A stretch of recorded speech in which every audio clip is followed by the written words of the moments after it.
Pinamalayan? Ha? Pinamalayan?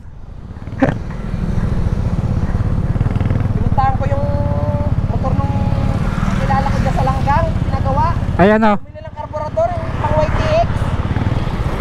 Ayang nabili yan o. Factory din. Ayun lang. Ay 1.3. Ay dyan ginawa na lang. Yung isang ano niya dun sa original niya. Inano niya na lang. Nilipat na lang nung nagagawa.